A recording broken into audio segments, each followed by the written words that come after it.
All right, gang, this is one of them there fancy videos. Ah! See when it's still wrapped and stuff like that? That's when you know it's fancy. What does the wrapping say? Favia, Coombsville Cabernet 2021. Bling. Bling. So I'm just gonna let you know this isn't something where we took a bottle and filled it and with something else and did the video and whatever. No, we're gonna open this for you right here. This is direct. 2021 Favia Coombsville Napa Valley Cabernet.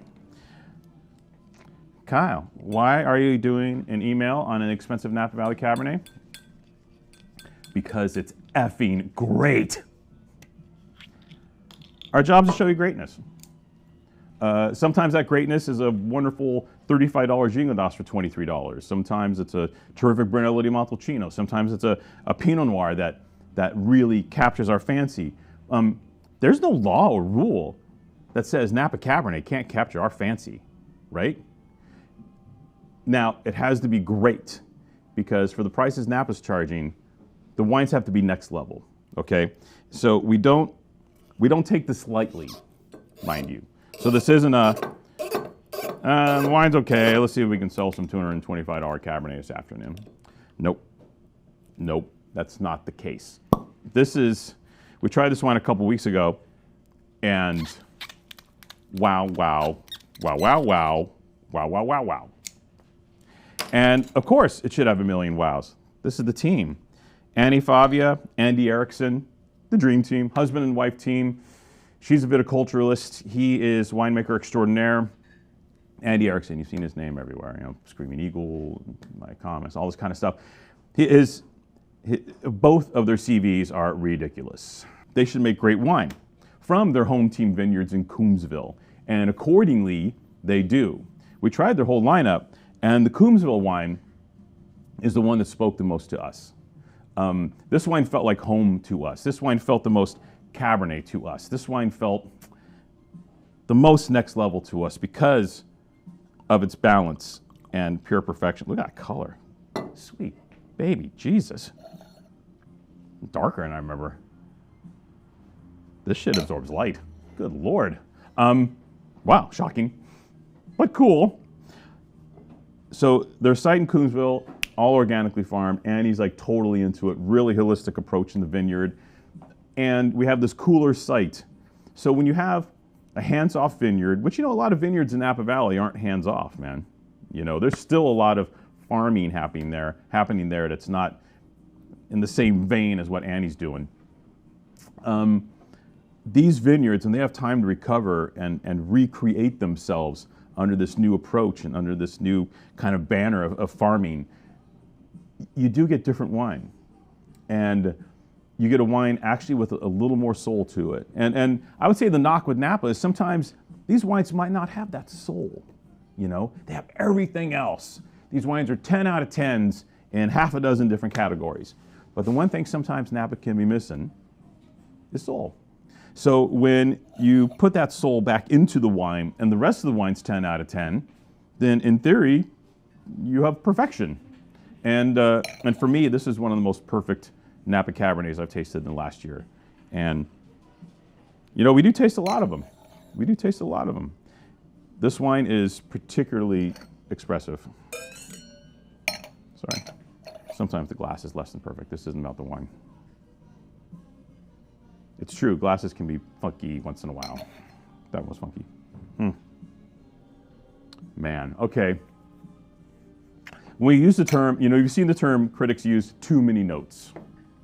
And this is a too many notes wine. It's a wine you literally have to unravel aromatically. You have to almost make this roll call in your head as you're sticking your face in the glass. With the black cherry, the spice, there's hint of forest floor. The coolness of Coombsville comes through, but not in a green way, just like in a cool way, like Fonzie cool. I don't know if you can say notes of Fonzie. I don't know. Cinnamon stick, spice. The oak is there, but totally toned down. layers and layers and layers and layers. And this is what attracted me to the wine in the first place. Sometimes Napa Cabernet, it's like blackberry, okay, next. And this one, you pause, and pausing is good in wine. Pausing means you're,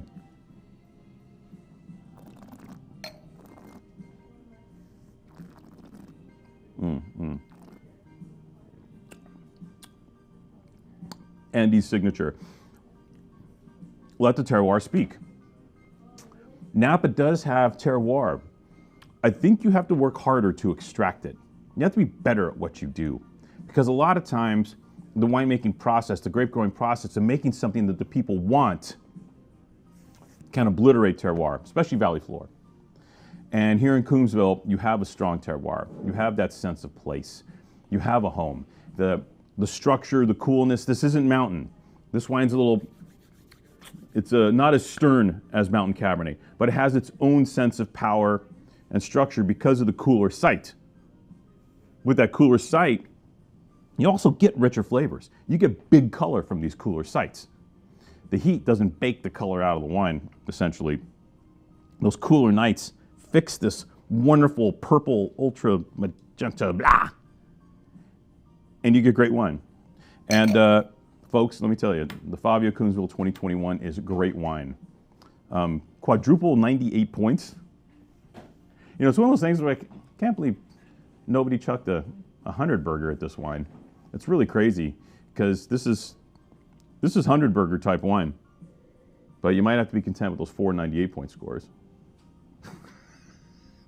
He says sarcastically.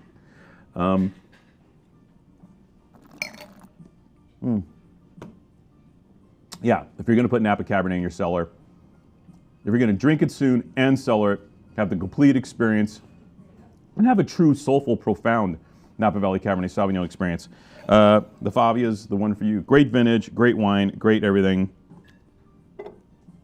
I'm going to drink a little more of this now. You can keep the camera on or not, I don't care, but this bottle's getting finished today.